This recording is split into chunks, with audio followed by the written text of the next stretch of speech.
Oke,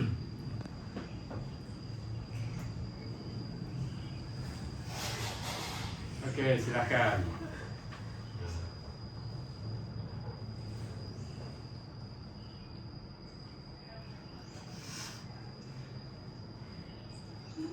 Apa mau yang ditanya apa? Oke lah gini ya. Assalamualaikum warahmatullahi wabarakatuh. Waalaikumsalam. Ya. Terima kasih atas kehadirannya adik semua atau anak-anak saya ya. Karena ini anak saya aja sudah 31 tahun umurnya. Kalian umurnya berapa? 18, jadi ya bisa jadi cucu saya itu. Tapi nggak apa-apa. Ya, saya senang dengan kehadiran adik-adik semua sebagai generasi penerus bangsa. Apa namanya? Kita bersyukur kehadirat Tuhan Yang Maha Kuasa Allah Subhanahu Wa Taala.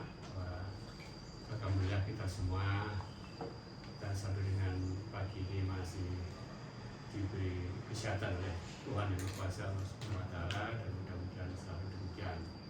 Alhamdulillah juga COVID-19 sudah bisa dilalui dengan aman, dan mudah-mudahan kita juga aman ya. Amin amin ya rabbal alamin. Demikian. Saya terima kasih atas kehadirannya. Silakan apa yang akan ditanyakan kepada saya. Ya, jadi Bapak sebelumnya kami mau perkenalkan diri masing-masing. Ya. Nama saya Muhammad Habib sebagai wawancara satu. Iya. Saya di sini Hati sebagai pewawancara kedua. Iya. Jadi Bapak, kami hari ini ingin wawancara Bapak. Kami di sini sebenarnya diberi tugas oleh Guru Sejarah Iya.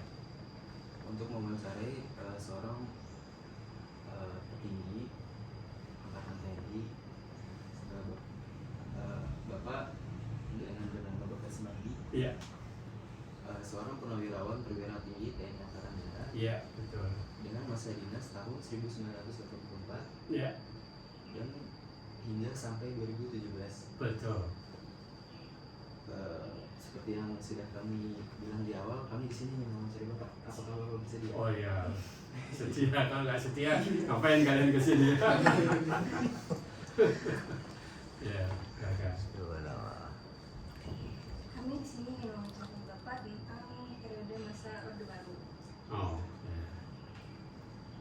Yang seperti kita tahu tadi, Bapak sudah menjabat dari tahun 1954, yang mana Bapak sudah menjabat di masa Orde Baru. Kalau boleh tahu Pak, bagaimana sih biografi dan peran Bapak saat itu? Jadi begini, kalian belajar sejarah ya. Iya. Sejarah Indonesia ini kan dijajah oleh Belanda berapa lama? Ya, 3,5 abad. 350 tahun. Iya. Setelah dijajah oleh Belanda, dijajah siapa lagi? Jepang. Berapa tahun? 3 tahun. Sampai dengan tahun berapa dijajah oleh Belanda? 1942. Kemudian dijajah oleh Jepang sampai dengan 1945. Karena ada perang dunia, Jepang kalah, akhirnya Indonesia memproklamasikan kemerdekaan tanggal 17 Agustus 1945, ya kan? Nah, setelah kita menyatakan atau memproklamasikan kemerdekaan tanggal 17 Agustus 1945, kemudian merdeka kan? Tetapi saat itu Indonesia itu belum bisa langsung membangun, masih ada upaya dari Belanda akan kembali menjajah Indonesia lagi, sehingga ada namanya yang dinamakan agresi Belanda kan, satu kedua kan, tahun 48-49 sampai dengan 50 masih ya kan, ada undang-undang RIS dan sebagainya. Indonesia penuh dengan pemberontakan. Tahun 48 ada pemberontakan PKI di mana? Di Madio. Kemudian tahun 1965 ada pemberontakan PKI, ya kan? Akhirnya tahun 65 pemberontakan PKI bisa ditumpas oleh bangsa Indonesia ya tentunya, dengan yang terdepan adalah TNI Polri. Nah, karena PKI bisa ditumpas, itulah tahun 1965 oleh Pak Harto dinamakanlah Orde Baru. Jadi Orde Baru itu setelah PKI ditumpas tahun 1966 sampai dengan tahun 1998 kalau nggak salah, itu Orde Baru ya. Karena tahun 1998 itu ada ada Pak Harto mengundurkan diri dari presiden. Akhirnya sejak itulah dinamakan Orde Demokrasi, ya, masa Orde Demokrasi. Karena sebelum tahun 65 itu namanya Orde Lama, ya, Orde Lama. Jadi tahun 45 sampai dengan 65 itu dinamakan Orde Lama. Tahun 65 sampai dengan 1998 itu namanya Orde Baru. Setelah Orde Baru akhirnya 98 atau 2008 ya? 98 Itulah terjadinya Pak Harto turun, akhirnya masa demokratisasi. Nah, saya lulus Akademi Militer ataupun saya lahir tahun 59. Kemudian saya sekolah lulus Akademi Militer itu tahun 84. Waktu itu saya juga dilantik oleh Pak Harto, ya, masih Orde Baru. Saya dilantik oleh Pak Harto itu di Istana Presiden tanggal 27 September 1984. Nah, itu namanya masih Orde Baru waktu itu, ya. Kenapa itu disebut Orde Baru? Ya, itu pemerintah waktu itu yang menamakan Orde Baru, ya. Yang sebelumnya pada saat Pak Karno disebut Orde Lama, kemudian Pak Harto menamakan itu Orde Baru karena kepemimpinan Pak Harto. Kemudian setelah terjadi Pak Harto turun karena adanya masa demokratisasi, dinamakanlah masa demokratisasi, ya, sampai dengan sekarang ini. Itulah saya kira. Nah, saya pada saat dilantik tahun 84 menjadi perwira sampai dengan 98 itu pangkat saya mayor. Ya, mayor. Saya habis seskuad, kemudian waktu itu kan terjadi huru hara yang akan menurunkan Pak Harto, ya, akan menurunkan Pak Harto dari presiden.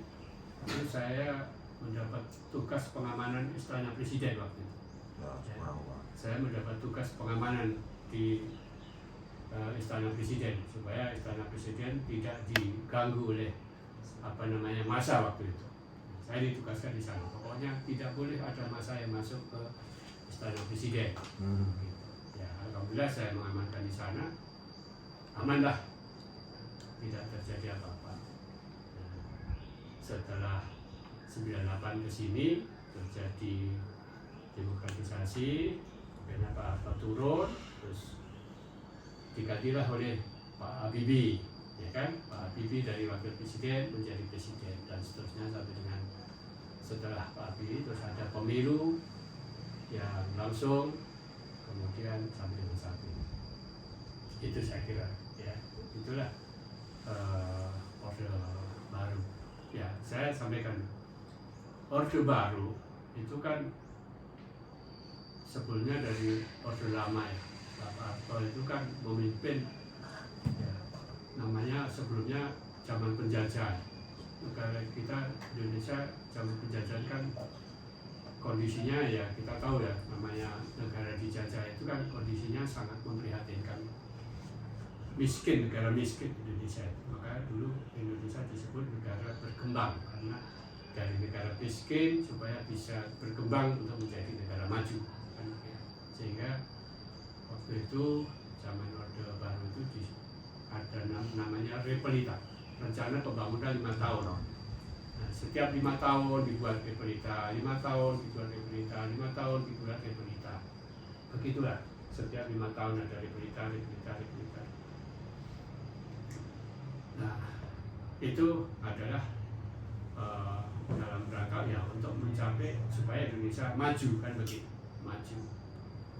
Alhamdulillah ya berkembang terus. Numan Pak Harto itu kan pemilu setiap 5 tahun sekali ya. Pak Harto itu sudah berkuasa sejak tahun berapa ya? 65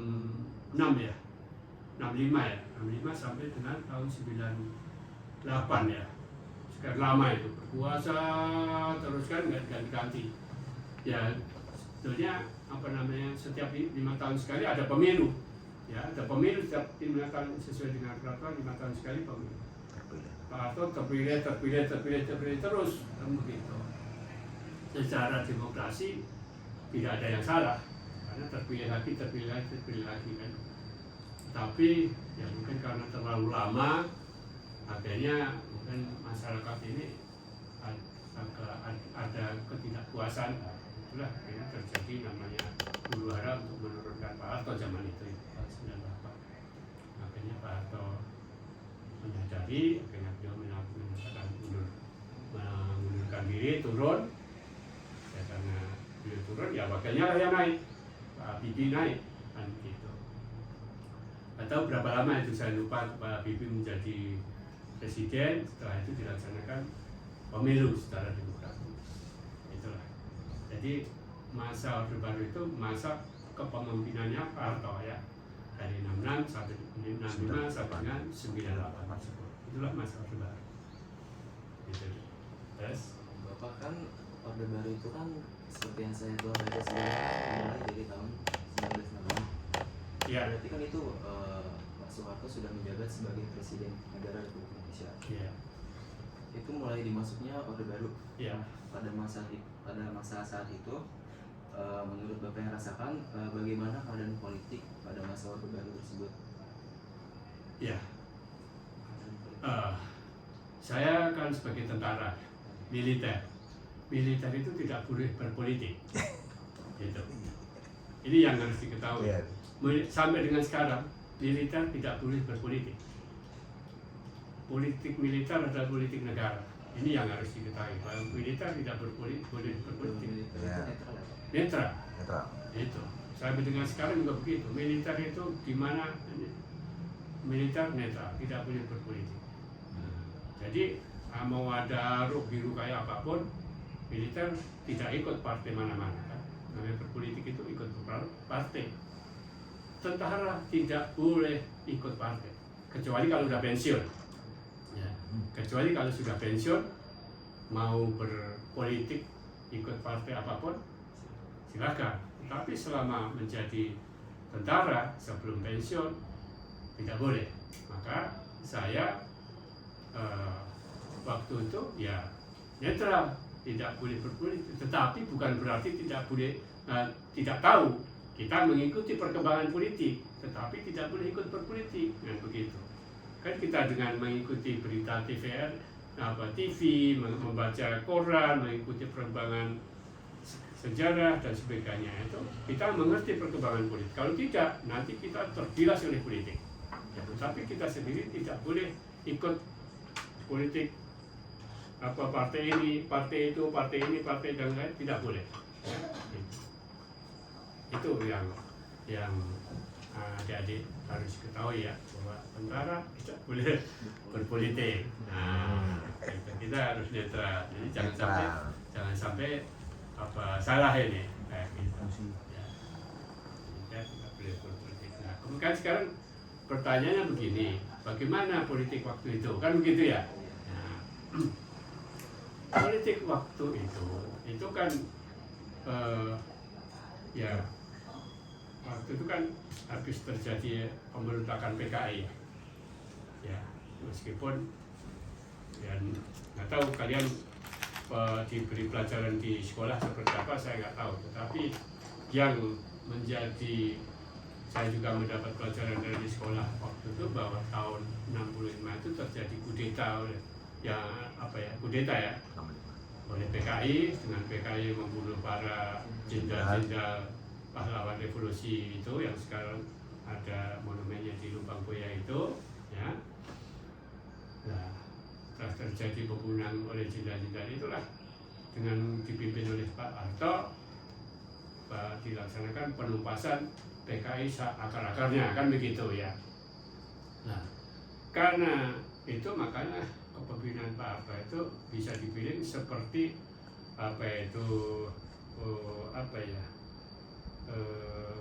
kepemimpinannya sangat kuat ya, karena kalau tidak kuat begitu terombang-ambing nanti nggak akan mencapai tujuan. Nah, gitu ya. Makanya orang bilang bahwa kepemimpinan Pak Harto itu otoriter, kan begitu. Tapi waktu itu kalau tidak otoriter mungkin juga tidak akan berhasil menumpas PKI gitu.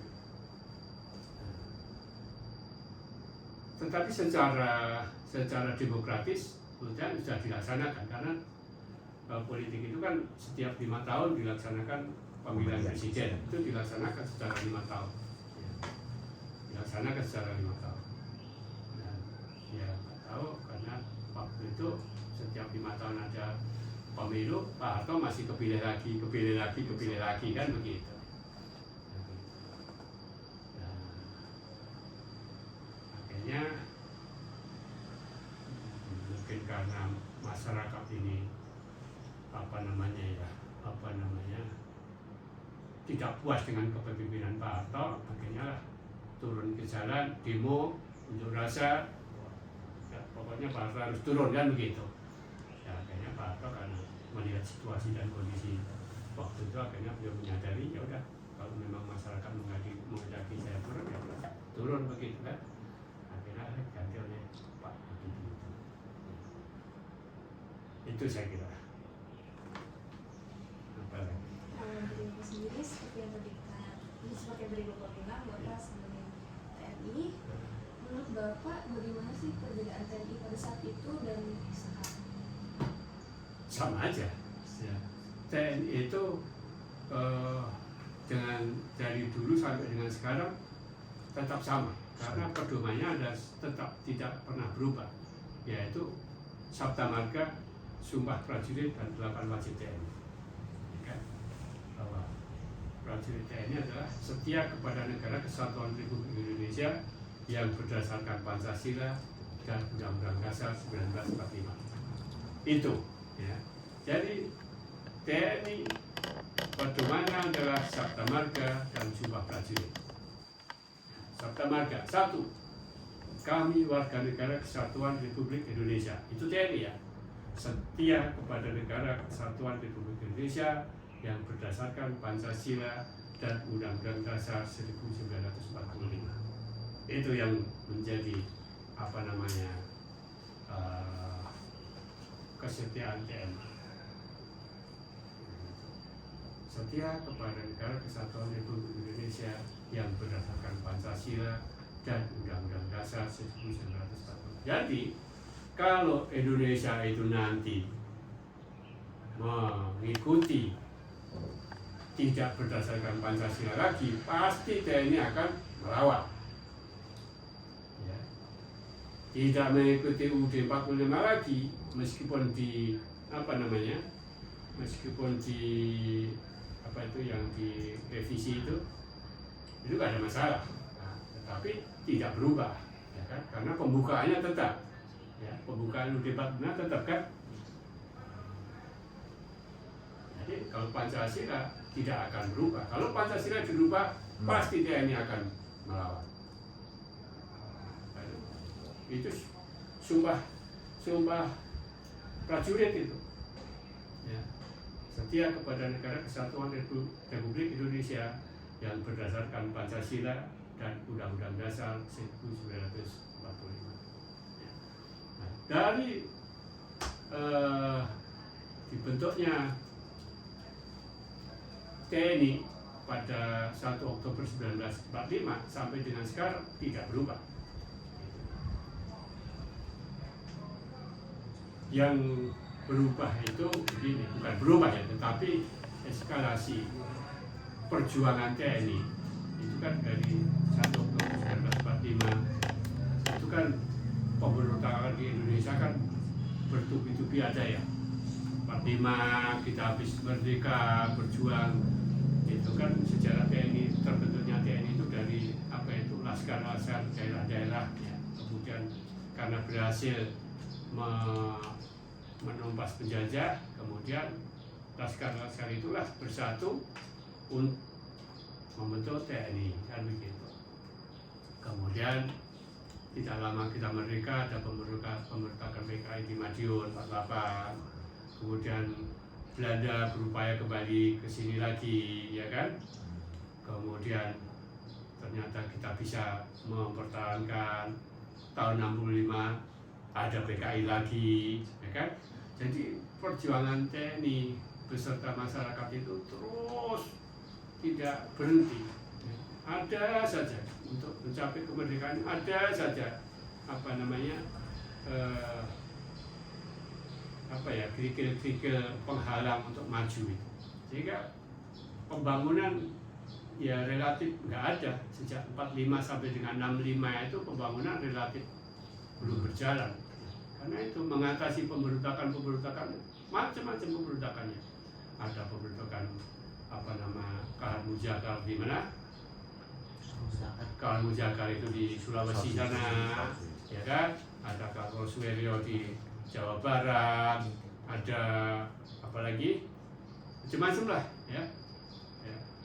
Pemberontakan itu yang berupa. Nah itulah TNI yang menumpas mereka itu.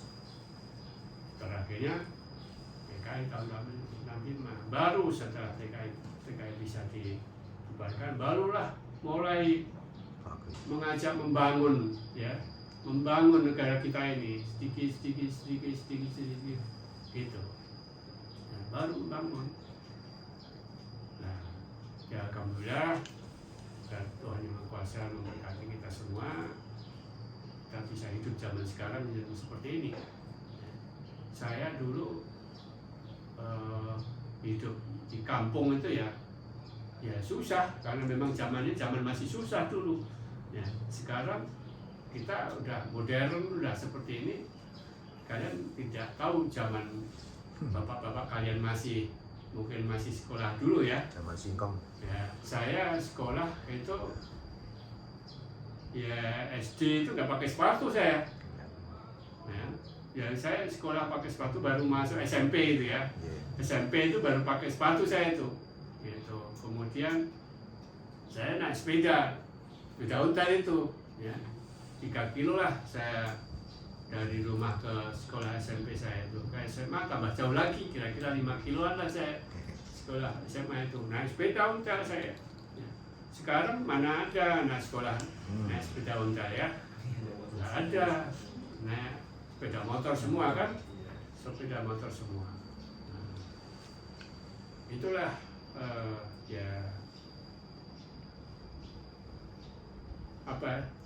tahap demi tahap akhirnya bisa mencapai seperti apa yang ada sekarang ini.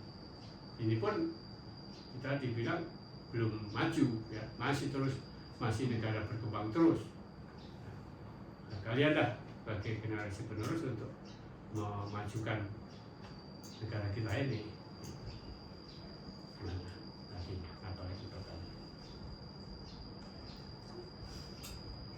Apa lagi? Jadi kan dulu pas peralihan Orde lama ke Orde Baru itu kan sempat kayak ricuh banget, ekonominya sempat turun. Iya. Terus di tahun 98 pas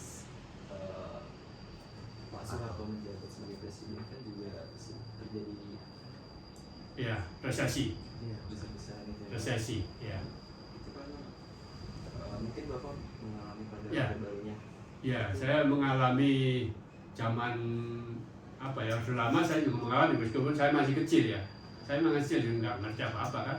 Nggak ngerti apa-apa. Dulu itu saya di kampung itu makan nasi beras itu mungkin sehari seminggu sekali atau 2 kali aja makan nasi jagung saya. Ya, makan nasi jagung. Itu itu saya ya masih alhamdulillah ya orang tua saya dulu kan katanya ada makan nasi gaplek atau apa ya itu tapi ya saya makan nasi jagung itu ya makan nasi jagung itu waktu masih kecil saya masih ingat makan nasi jagung. Orang tua saya itu kalau ini saya disuruh bantu nunggu Untuk jagung dulu, ya kan. Terus saya kalau mau sekolah itu saya disuruh sama orang tua saya, suruh bantu orang tua saya ke Tegal dulu, metikin apa itu cabai itu, kacang dijual, nanti dipakai untuk beli beras, kan gitu itu. Saya masih ingat. Ya, itu. Nah, terus tapi saya tidak tahu tahun 65 itu seperti apa, itu nggak ngerti kita, ya kita nggak ngerti. Katanya terjadi pemberontakan apa, saya nggak ngerti anunya itu ya. Tapi 65 dulu kalau malam lampu dimatikan gitu ya. Nah, dulu itu tahun 65 itu kalau malam nggak boleh ada lampunya masih lampu sentir, tahu ya, sentir namanya, orang Jawa itu sentir gitu. Dulu belum ada listrik di kampung saya itu, masih pakai lampu sentir itu. Tapi kalau malam suruh matikan, nah gitu. Nggak ngerti ya, anak kecil ya, udah malam, udah maghrib nggak boleh keluar, maghrib harus udah masuk rumah semua. Katanya kalau maghrib itu ada WW katanya kan, gitu dulu itu. Nah udah maghrib ya udah, setelah itu tidur. Nah itu. Nah, baru tahu-tahu setelah sekolah itu dia ini ada pelajaran sejarah bahwa terjadi pemberontakan PKI atau gitu. Memang tahun-tahun saya kecil itu kehidupannya sengsara. Sengsara itu maksudnya apa ya, memprihatinkan lah. Karena saya ngalami sendiri, makan saja makan nasi jagung, makan nasi beras itu ya, bapak saya itu kan tani, mbah saya tani, jadi berasnya beras merah. Sekarang untuk cari beras merah susah kan? Dulu saya makan beras merah itu. Kemudian ya itu sih ya. Kemudian saya sekolah SD itu belum pakai sepatu itu, kira-kira 1 kilo lah, nggak ada lah 1,5 kilo lah saya sekolahan saya itu. Dari rumah ke sekolah itu 0,5 kiloan jalan itu tiap hari itu.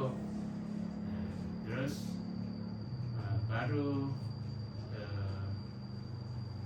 apa itu, setelah itu saya lulus SD, terus saya melanjutkan SMP, baru saya dibelikan sepeda sama bapak saya, kemudian dibelikan sepatu gitu kan, karena sekolahnya ada di Boyolali di kota. Apa itu, kampung saya itu pinggiran kota itu lah. SMP itu adanya di tengah kota. Saya harus naik sepeda kan gitu. Itulah kehidupan dulu.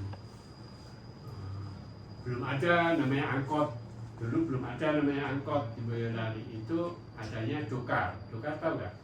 Dokar itu kalau di sini itu loh yang ditarik pakai kuda itu loh. Delman. Nah, dulu itu delman.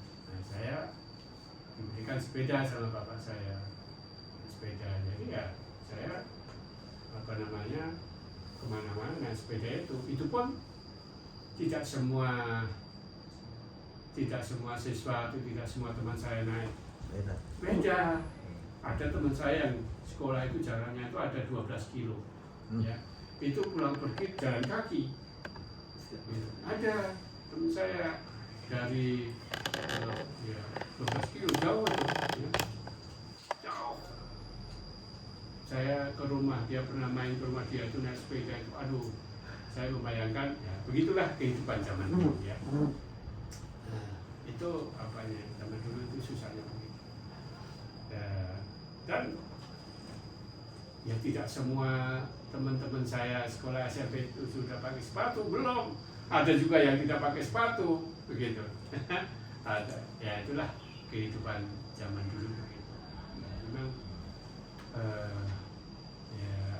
apa namanya, sedih lah ya kondisinya. Ya kalian bisa membayangkan sendirilah, negara kita habis dijajah Belanda, kemudian banyak pemberontakan. Saya itu apa namanya ya begitulah kehidupannya, memprihatinkan lah ya.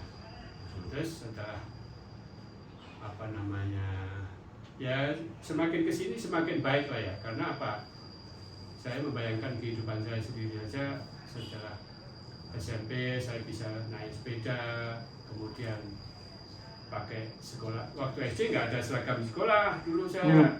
Itu nggak ada seragam. Setelah SMP baru ada seragam, saya diberikan seragam siap.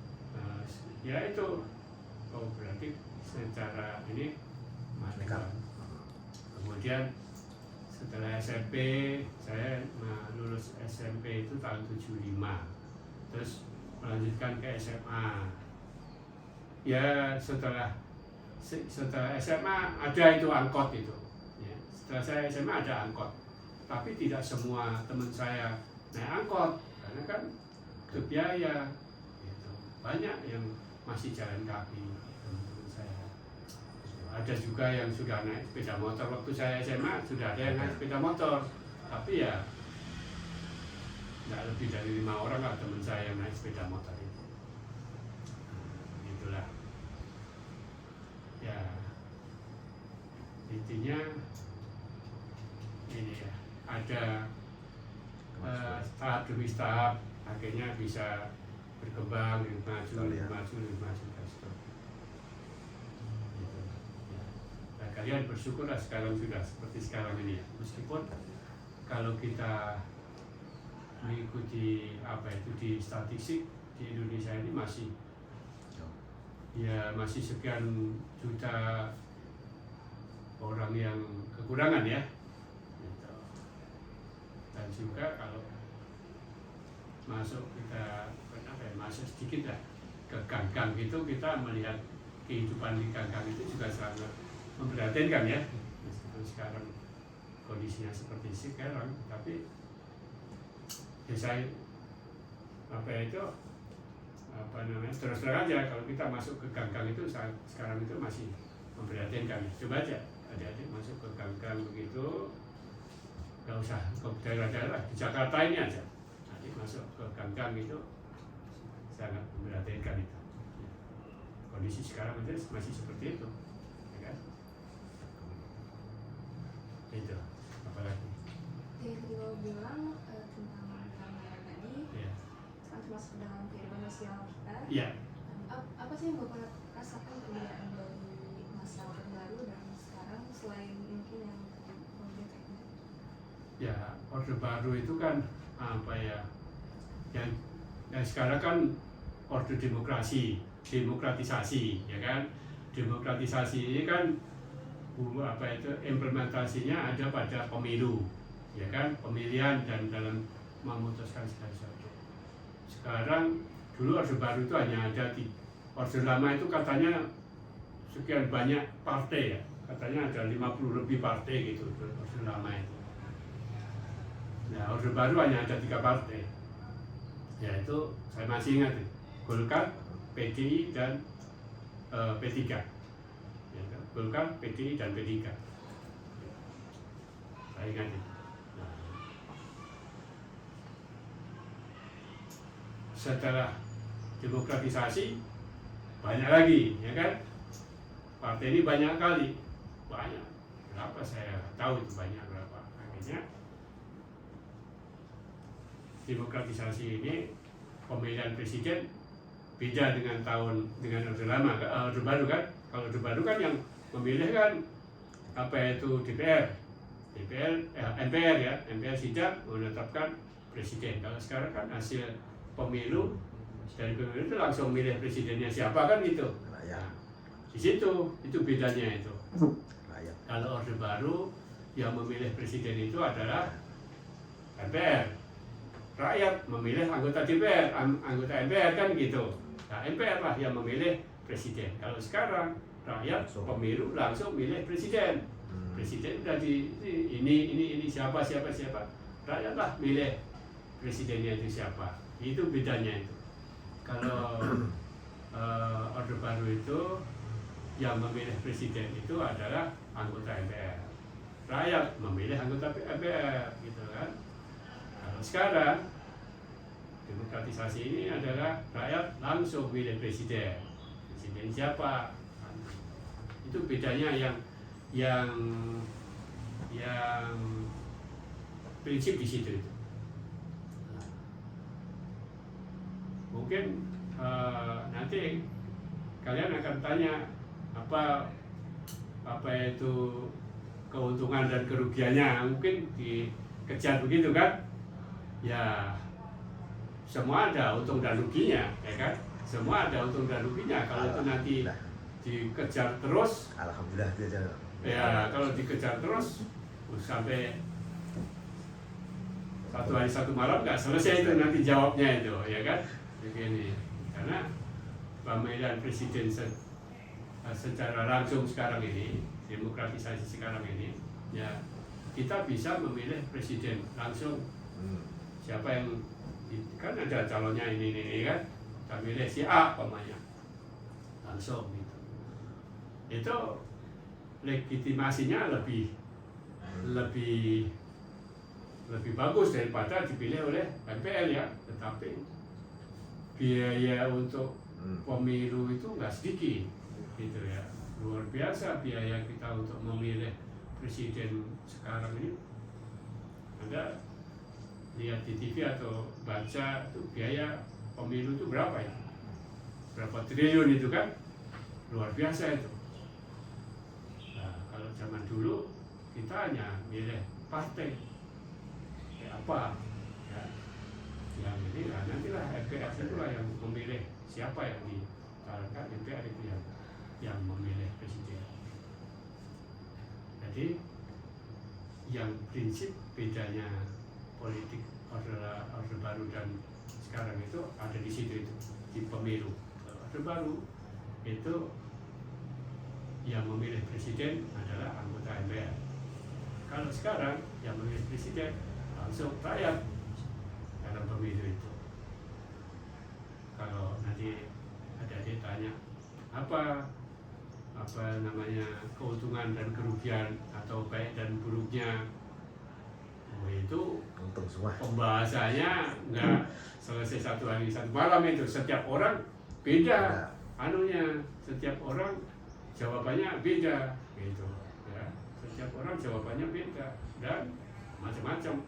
Kalau lihat di TV para pengamat politik itu antara si A dengan si B macam-macam itu anunya, apa namanya, pendapatnya, ya kan? Ada yang sekarang aja ada yang menyampaikan masih lebih bagus zaman saya, kan gitu, ini kan? Kalau ada tulisannya isi enak zamanku toh kan begitu. Nah itu ada tulisan begitu. Tetapi ya kalau masih enak zamanku toh itu berarti kan Indonesia tidak maju, ya kan? Tidak maju. Kan kita bertahap ini, setiap ini maju ini kan. Ya kalau ada begitu ya bagi orang itu kan orang-orang politikus yang bilang begitu itu kan. Tapi bagi saya sendiri yang merasakan atau saya sendiri yang menjalani, mosok lebih bagus zaman dulu kan nggak mungkin. Jelas. Dulu saya mau ya dulu nggak ada jalan tol kan pokoknya. Dulu jalan tol itu hanya satu aja, Jakarta Bogor itu aja, itu satu-satu, ya kan? Sekarang jalan tol di mana-mana, jalan tol meskipun harus bayar ya. Nah itu pun dengan banyaknya jalan tol, komentar orang macam-macam kan? Ya, komentarnya macam-macam. Tapi yang jelas kehidupan masyarakat sekarang lebih baik lah ya, lebih baik. Jadi meskipun kalau ada orang bahwa Indonesia utangnya banyak, itu I don't comment ya. Nah, saya tidak berkomentar gitu. Nah, ya, itu urusannya orang terserah sana. Tapi yang jelas kalian sekarang semua Mati. punya motor kan gitu. Dulu mana ada kan. Tapi kalau masih kayak dulu terus, kapan kita akan maju kan gitu, ya kan? Contohnya aja saya dulu dari Boyolali mau ke Jakarta ini naik bis, itu bis malam. Ya, bis malam itu 1 malam perjalanan dari Boyolali ke Jakarta itu. Makasih. Ya, ada bis ber-AC, ada yang tidak juga. Nah, sekarang mana ada bis yang tidak ber-AC, semua bis ber-AC, ya kan? Sekarang Boyolali Jakarta ini 6 jam, dulu 12 jam, sekarang 6 jam. Nah, ini kan juga kemajuan. Nah, ya, jadi kalau ada orang yang bilang masih enak zamanku, itu ya saya nggak ngerti apa anunya itu enaknya seperti apa kan begitu. Ya jelas kalau saya sendiri yang mengalami, masa masih enak yang dulu ya enak sekarang lah saya dengar gitu ya. Tapi ya itu orang-orang politik lah itu. Terus terang saya sampai dengan sekarang saya tidak berpolitik. Gitu. Saya tidak mau ikut terjun ke politik karena saya juga sekarang bekerja di bidang pendidikan, ya. Saya sekarang bekerja di bidang pendidikan. Kalau saya ikut politik nanti nggak benar, gitu ya. Jadi saya ada sih yang menarik-narik untuk ikut berpolitik, tapi saya tidak mau. Ya. Saya tidak mau. Saya begitu saya pensiun, adalah yang menarik-narik saya supaya ikut salah satu partai politik, tapi saya apalah. Apalagi sekarang saya ada di bidang pendidikan, sehingga saya tidak mau berpolitik. Itulah, mengabdikan diri di bidang pendidikan ini ya supaya tujuan saya supaya anak-anak itu ke depan lebih baik daripada saya, itulah ya. Nah, kalau kalian nanti mau terjun ke dunia politik kemana Pak, itu silahkan saja ya. Tetapi kalau kalian nanti ke militer, ada yang jadi tentara, itu udah dipatah itu, militer tidak boleh berpolitik. Gitu. Ya, oke. Apa lagi? Dari tadi nanya dulu, mungkin ini pertanyaan terakhir untuk Bapak. Iya. Dari semua yang Bapak sudah jelaskan, mungkin Bapak ada saran untuk kami para pemuda untuk melanjutkan bangsa. Ya, saya sampaikan kepada kalian semua, seperti saya sampaikan kepada anak saya, kan kalian ini, saya juga sebagai direktur sekolah, kalian juga siswa. Tentunya seperti apa yang saya sampaikan kepada siswa-siswa saya, kepada anak saya, tidak ada kata lain, kalian belajar yang sungguh-sungguh, ya, sungguh-sungguh belajar, capai prestasi yang setinggi-tingginya, ya, capai prestasi yang setinggi-tingginya. Gitu. Nanti mau jadi apa? Kalian harus punya cita-cita mulai sekarang. Apa? Kalian mau jadi apa? Nah, saya dulu ya terus terang aja ya, dulu orang tua saya itu mengharapkan saya jadi guru, ya, saya itu mengharapkan jadi guru, tapi guru itu kan saya harus kuliah 4 tahun waktu itu ya, 4 tahun. Saya mikir, wah adik saya 3, saya jadi guru, orang tua saya nggak mampu. Akhirnya saya cari pendidikan yang tidak memerlukan biaya, nah, ikatan dinas. Itu saya masuk AKABRI itu, nah itu kan ikatan dinas tanpa biaya, begitu lulus langsung kerja kan begitu. Karena saya masuk ke tentara itu. Nah, kalian, saya nggak tahu, silahkan kalian mau jadi apa. Itu kalau saya, itu anak saya ya, itu anak saya tanya itu, anak saya itu dari udah kelas 3 SMA itu saya tanya, Gub, kamu nanti mau jadi apa? Saya tanya gitu. Nggak tahu Pak, nggak tahu terus gitu ya. Nah, saya waktu itu kan saya jadi tentara, saya tentara. Nah, ini saya sampaikan, udah kamu jadi dokter aja, saya bilang gitu. Oh iya, begitu. Jadi dokter aja, ya. Tapi kan anak itu kritis. Sekarang bapak ngarahkan saya jadi dokter itu alasannya apa? Kan begitu.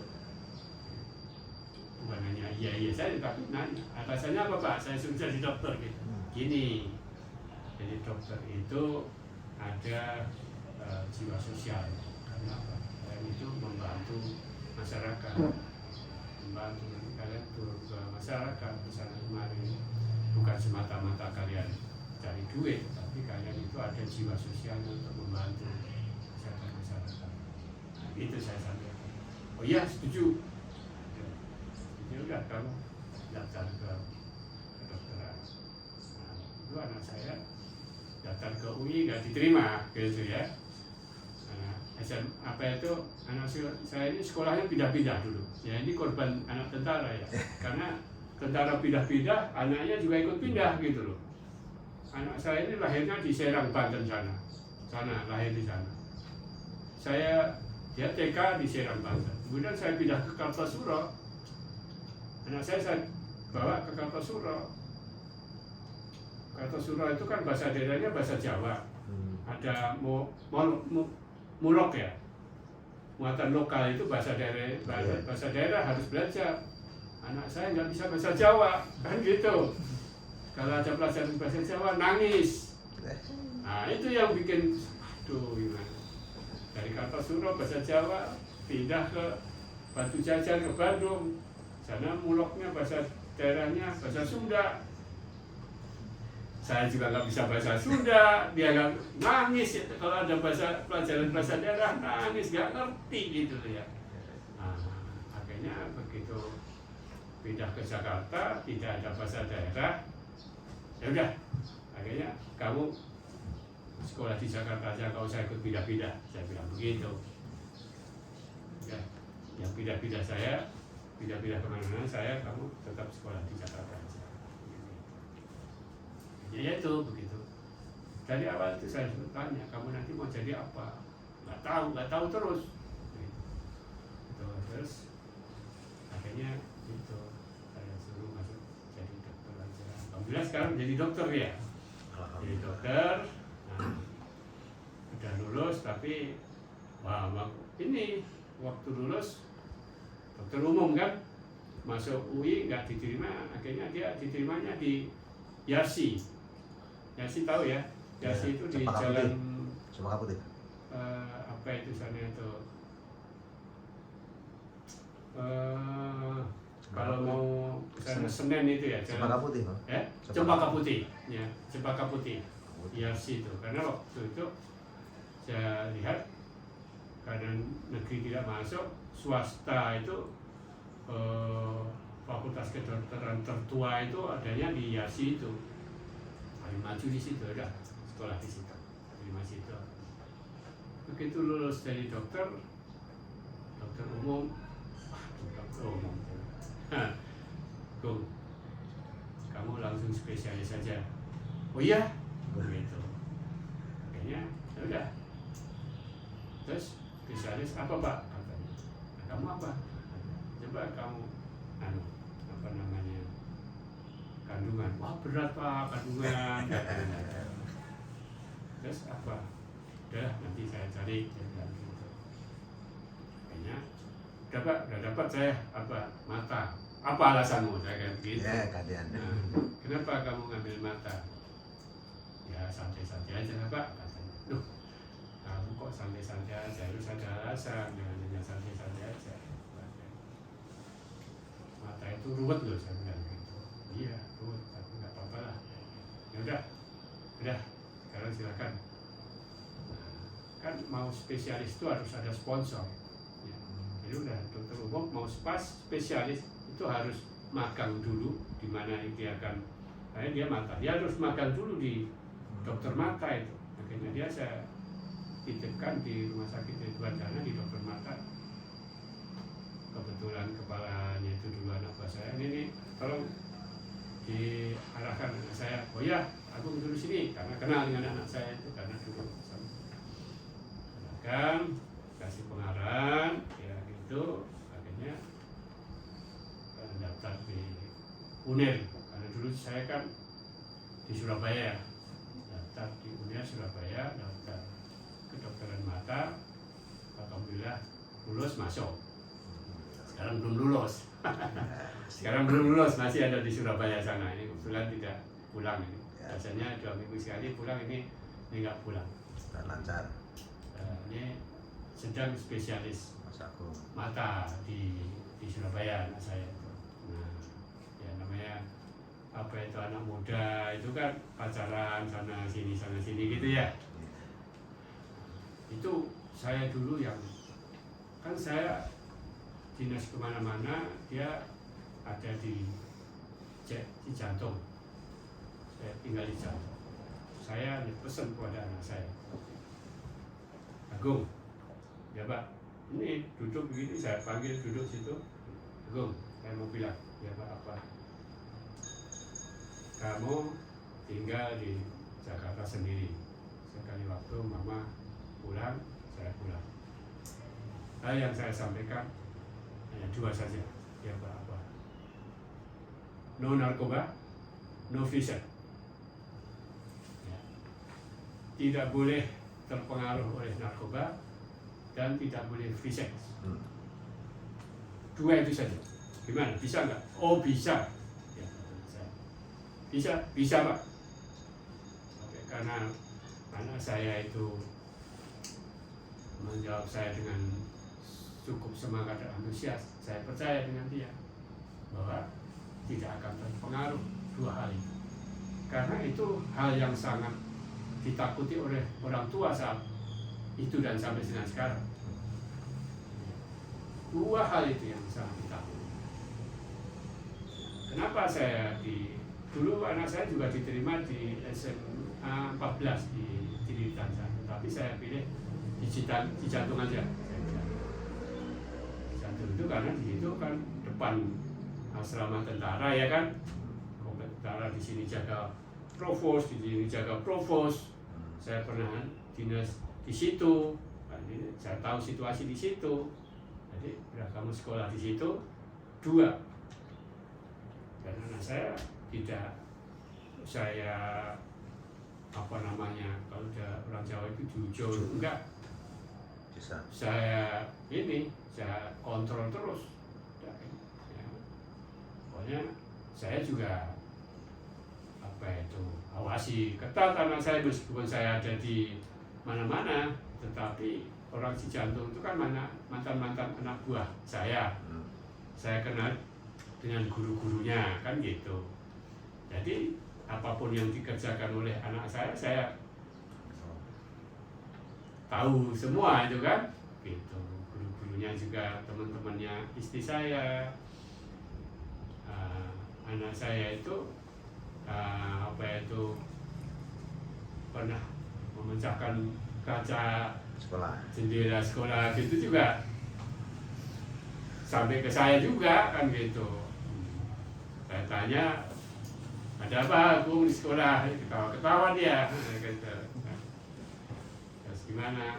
Ya Pak, mohon maaf. Nah, itulah saya dari kecil anak saya didik, kalau saya ke masjid mesti saya bawa, meskipun dia terus kalau saya duduk terus dia tidur di pangkuan saya. Dari kecil saya kalau libur apa namanya itu, libur semester gitu ya, saya kirim ke tempatnya Hakim sana di Bandung sana, kamu pesantren kilat di Bandung sana. Ya alhamdulillah anak saya itu tidak apa ya, kalau orang Jawa bilang tidak morsal. Tidak morsal itu tidak nakal ya, tidak nakal, artinya sesuai dengan aturan lah gitu. Tidak, makanya saya bilang tadi no narkoba, no free sex gitu. Kalian juga begitu. Sekarang itu narkoba, saya kan tahu, saya itu pernah menjadi pangdam, itu kehidupan itu tahu yang sangat bahaya itu ya narkoba dan free sex itu. Ya kan? Kenapa? Ya sampai di sekolah-sekolah kan narkoba masuk ke situ kan. Kalau di sini kan ada rumah sakit apa itu ketergantungan obat itu, tahu nggak RSKO itu? Coba sekali-sekali kamu wisata apa namanya menyarankan sama sekolahmu untuk meninjau atau berwisata ke RSKO situ, melihat seperti apa penanganannya orang-orang yang ketergantungan obat yang dirawat di situ. Kalian lihat, kalau kalian lihat seperti itu, insya Allah kalian tidak akan terkena narkoba. Karena melihat secara langsung orang yang terkena narkoba itu kayak apa seperti itu. Orang yang kena narkoba yang sudah ketergantungan itu ngeri. Apapun tidak ada yang ditakuti. Yang ada di rumah semua orang tua bingung bagaimana. Di komplek ini ada juga. Ya, ini tolong sampaikan kepada teman-teman kalian. Nah, ini kan boarding school ya? Enggak ya? Boarding ya? Oh, boarding. Makanya saya itu Nginep Pak? Boarding itu nginep? boarding itu di asrama. Di asrama enggak? Di asrama. Ada beberapa. Tapi Oh, ada juga. SMPKP-nya ada, tapi kalau untuk SMA-nya tidak. Iya. Nah, makanya kalau di sekolah saya itu boarding school, jadi berasrama. Nah, itu saya jaga ketat itu. Untuk itu tadi asrama laki sendiri, asrama perempuan sendiri, tidak ada pengaruh. Nah, itulah yang saya pesankan kepada kalian. Apa namanya, hindari narkoba dan fisek. Kan fisek ini kan apa namanya yang mengerikan juga sih ya, mengerikan juga, terutama ya bukan terutama, apalagi perempuan itu ya, apalagi perempuan. Dan ngeri kalau apa namanya sudah masuk ke situ itu ya nanti ini gimana menggambarkannya, karena kan saya apa ya, saya waktu itu saya menjadi pimpinan di Kodam itu kan ikut mengawasi dan tahu situasinya begitu ya. Waduh, ngeri juga ini. Sehingga saya hanya dua itu aja yang saya sampaikan. Kalian juga begitu. Pesan saya kepada kalian semua, belajar sungguh-sungguh sampai prestasi yang semaksimal mungkin, ya. Kemudian no narkoba dan no fisek. Dan kita harus mengakui bahwa kita itu semua ada yang memiliki, ya Tuhan, bahwa kita itu ada yang memiliki Tuhan, Allah Subhanahu wa Ta'ala. Jangan lupa berdoa sesuai dengan agamanya masing-masing. Itu laksanakan apa itu sesuai dengan agama masing-masing. Karena apa? Ya, di pondok pesantren saja kemasukan narkoba, Frisek juga ada juga di situ. Begitu yang bikin sedih itu ya. Sedih saya di Jawa Timur itu, pesantren kemasukan narkoba juga, Frisek ada juga. Ini kan maka yang saya betul-betul waktu itu saya sama anak saya itu, iya Pak, Bapak percaya sama saya, dia bilang gitu. Anak saya begitu, dia meyakinkan kepada saya begitu, ya, saya yakin Pak. Ya saya sekarang terus terang ya bangga dengan anak saya cuma satu, itu aja sih, namanya Agung Bakti Wiratama. Sekarang masih spesialis mata di Surabaya. Karena dia ya namanya pemuda apa namanya itu kan akhirnya pacaran dan akhirnya minta nikah kan gitu. Saya bilang, kamu ini gimana, masih sekolah belum punya penghasilan kok udah mau minta nikah? Ya ketawa-ketawa aja ya, gitu. Terus kebetulan mertuanya itu atau besan saya bilang juga sama saya, Pak, karena si adiknya itu udah mau nikah, ini kan kalau bisa jangan dilangkahi, itu kan. Nah, akhirnya saya kalah saya. Ya udahlah, kalau mana dia nikah, oke nikah, ya Pak kita nikahkan, nikah. Nah si istrinya ini juga masih sekolah juga, masih spesialis juga gitu. Tapi spesialisnya ada di UI di Jakarta sini gitu. Jadi satu di Surabaya, satu di Jakarta. Istrinya ada di Jakarta, anak saya di Surabaya gitu. Jadi anak mantu saya itu spesialisnya penyakit dalam, belum lulus juga lagi. Tapi ya itu mungkin sudah jalannya. Tapi ya itu saya anukan sama anak saya. Kalian sudah menikah, suami istri harus bisa tahu diri. Satu di Surabaya, satu di Jakarta. Main-main loh, saya bilang begitu.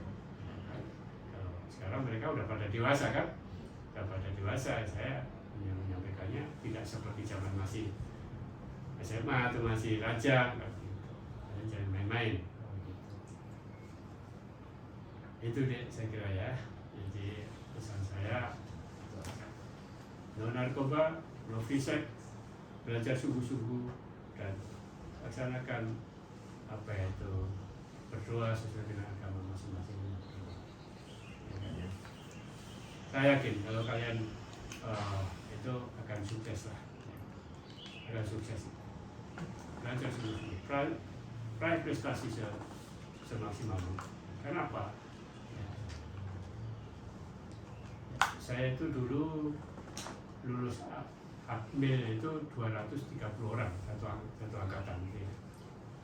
237 orang.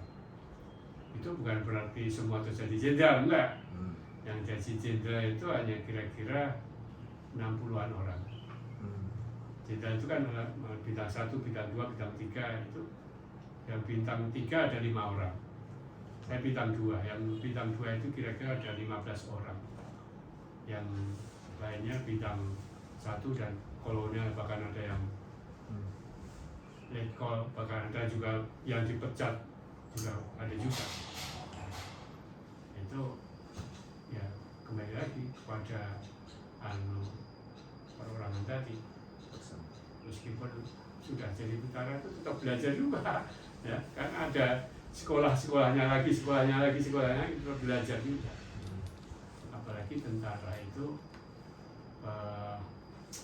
resikonya kan ini ya, saya kan sering tugas ke Timur dalam dulu itu Timur kasih kemana-kemana itu kan resiko itulah, makanya saya suruh jadi dokter jangan jadi tentara itu karena itu tadi saya tahu resiko di lapangan seperti itu, sehingga kita harus selalu dekat dengan yang Maha Kuasa.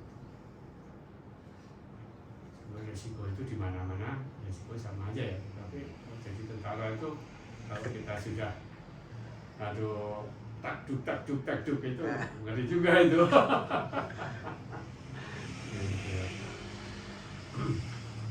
Itu deh saya kira. Apalagi masih ada lagi. Sedikit ada yang pertanyaannya sudah semua. Pengalaman dari buku juga sangat menarik dan memotivasi kita juga. Ya. Intinya itu ya, kita itu apa namanya? Kalau kita berwawasan supaya negara kita ini bisa maju, ya bisa ya sekarang sih sudah jauh lebih maju ya. Tapi kalau kita masuk ke ganggang itu juga masih sangat memprihatinkan ya.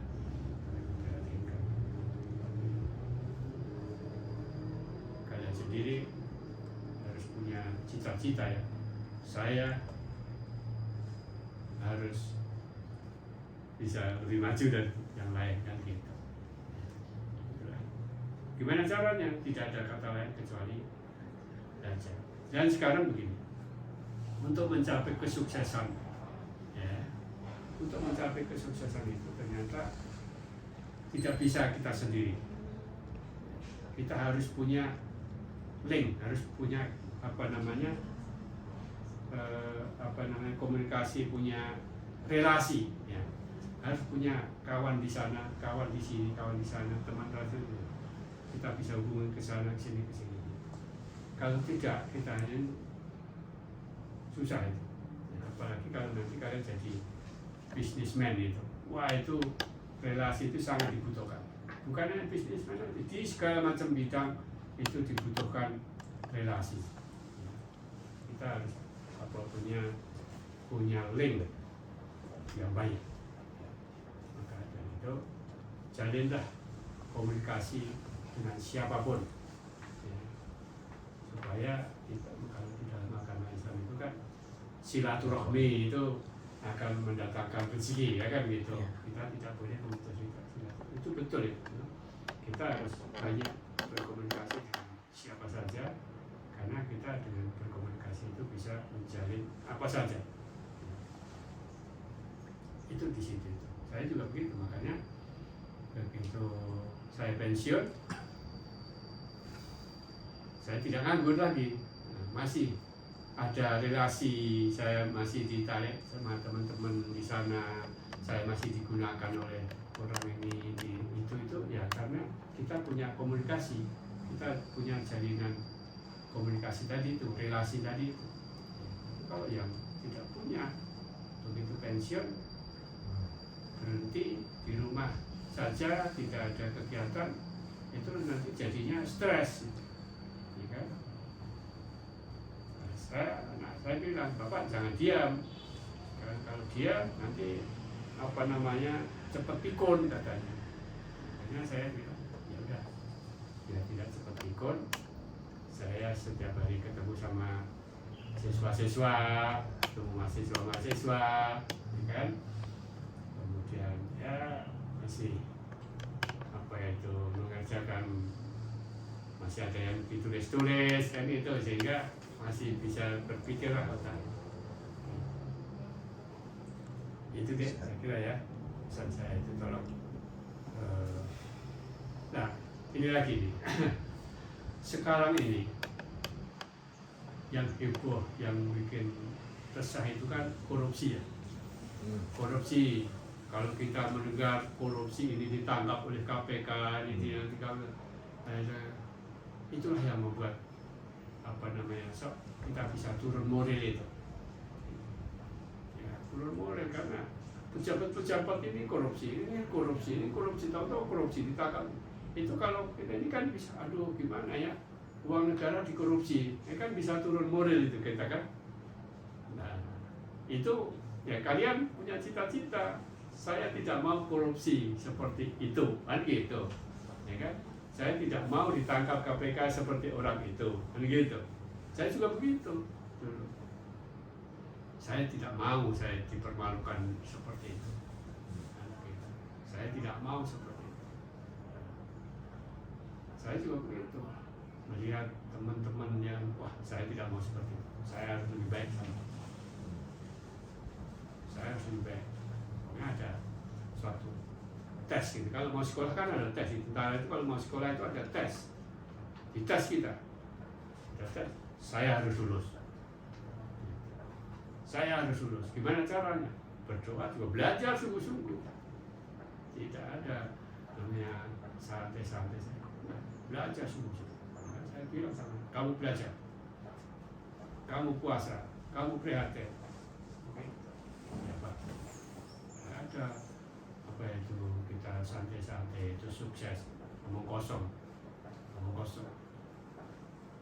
Ya ada ya kalau pemain orang tuanya sudah the have, ya terus ya anaknya tinggal melanjutkan saja kan begitu.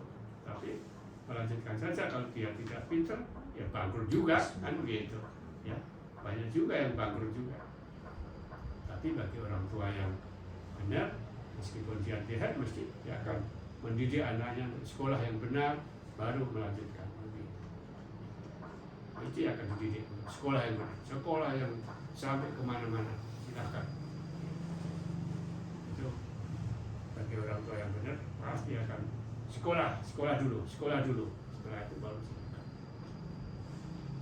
Ini pemain suatu saat kalian ada kan macam-macam, ada yang kalian terjun ke politikus, ada ke birokrasi, ada yang ke apa itu namanya pedagang itu, pengusaha, ya,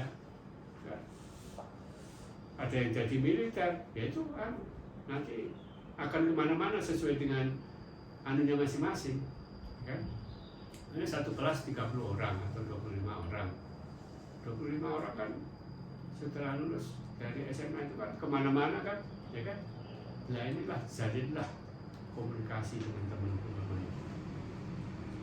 Saya itu grup WA itu ada grup WA SD, SMP, SMA, admin, kemana-mana, sehingga kalau ada apa-apa, tolong dong itu, kan gitu ya. Nah ini seperti Mbak Sri ini kan teman SMA saya kan, begitu. Oh iya kan itu karena ada jalinan tadi kan. Jalinlah komunikasi dengan siapapun. Kalau kita punya kelebihan ya, kalau ada ini ada santunan itu lah. Itu nih saya kira ya. Saya sebagai orang tua ya mesti mengharapkan para generasi penerus ini akan lebih baik daripada kami yang sekarang sudah pensiun ini. Nanti jangan sampai kalian tidak sukses. Gimana caranya sukses? Belajar.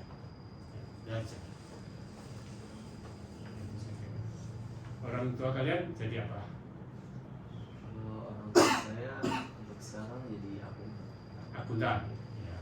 Ini adik? Tentara. Oh, tentara, ya kan? Ada akuntan, ada tentara. Ini adik? Apa? Pengusaha, ya kan? Ini pegawai negeri. Ini Saya perawat. perawat, ini.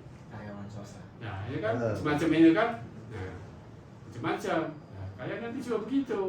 Setelah lulus itu, ini jadi apa, jadi apa. Semua memang ini diperlukan di masyarakat itu, semua diperlukan. Kalau jadi TNI semua nggak mungkin, ya kan? Jadi pengusaha semua, terus nanti yang lain seperti apa, kan gitu.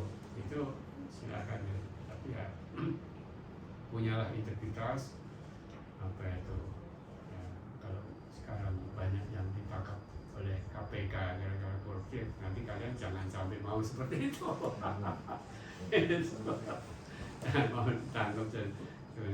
ditangkap KPK kan gitu. Ya itu kalau sudah punya punya jiwa seperti itu bagus. Ya. Saya tidak mau ditangkap KPK. Oh, berarti kan tidak perlu.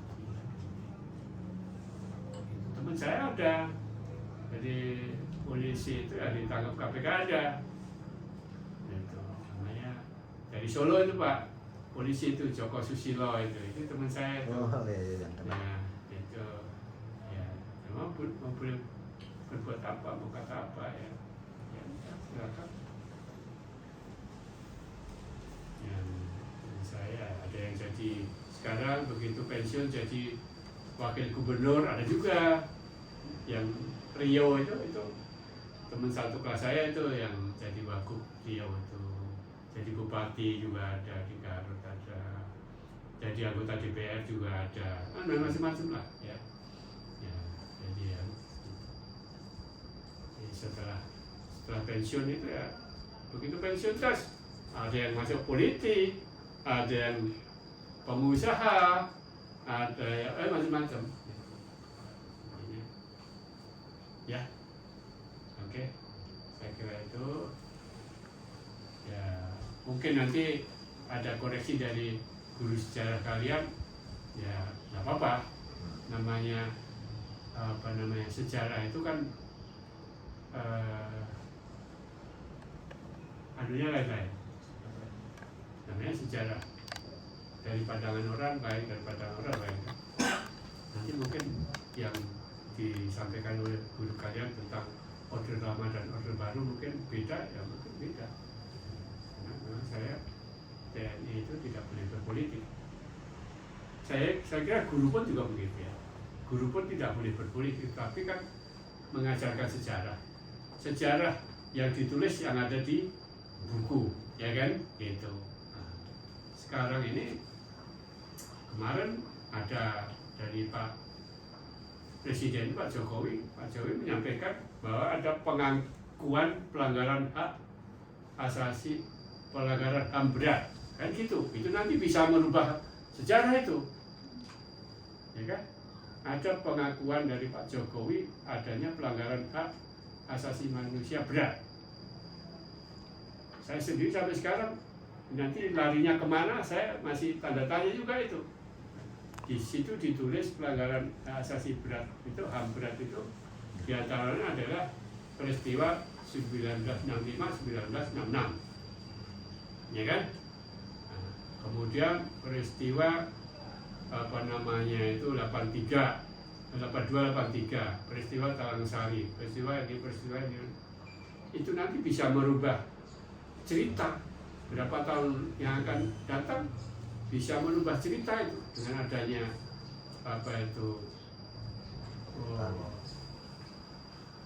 pernyataan seperti itu, ya. Bisa merubah cerita karena apa? Di sejarah yang sudah ada bahwa tahun 65 itu ada pemberontakan PKI. Kemudian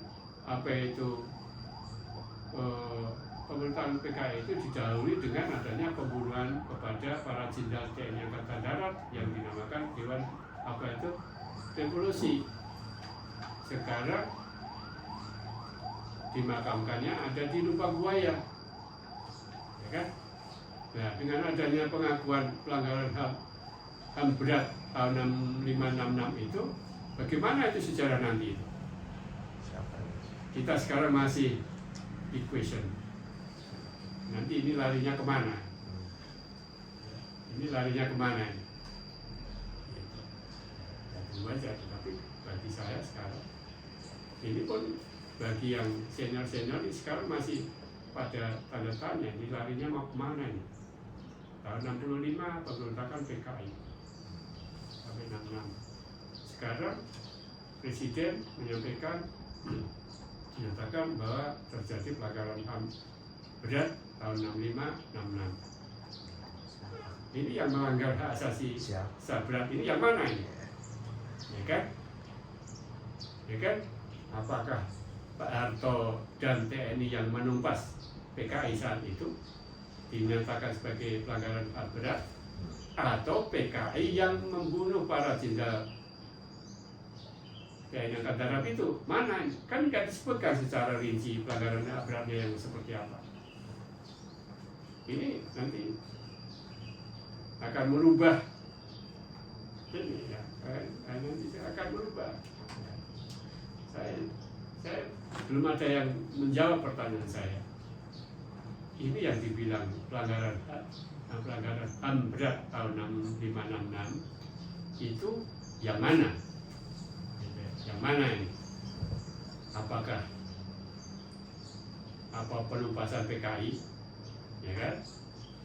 Apakah pembunuhan terhadap jenderal-jenderal TNI Angkatan Darat? Tetapi kalau saya baca larinya akan kepada PKI yang dibunuh. Siapa yang membunuh? No one know. Nah, siapa tahu?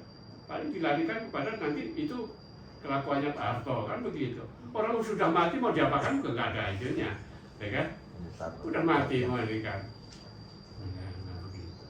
Udah mati mau di onyo-onyo, di sana juga udah ini lagi. Kalau dibalik nanti, ya, nanti itu dibalik bahwa terjadi pelanggaran berat tahun 65-66, apakah monumen yang ada di Lubang Buaya itu nanti dihapus? Yang kemarin ada upacara 1 Oktober sebagai Hari Kesaktian Pancasila, apakah nanti tidak ada lagi? No, kita tunggu dengar seperti apa. Itu Pak ya. Ini sebagai hanya tapi yang jelas kalian ikuti saja, ya kalian ikuti saja. Nah, nanti kalau sudah pada waktunya kalian akan sampai di situ akan berdiskusi, berdebat sampai dalam itu. Tapi sekarang kalian belajar saja apa yang ada di sekolah, ikuti. Kecuali kalau di forum diskusi, forum debat itu bisa panjang itu. Itu dia saya kira, ya. Terima kasih atas apa itu kunjungannya. Mudah-mudahan ada manfaatnya, tetapi ya saya mohon maaf apabila ada yang salah dalam penyampaian saya atau tutur kata saya ada yang kurang pas, saya mohon maaf ya. Demikian, assalamualaikum warahmatullahi wabarakatuh. Oke, ayo diminum.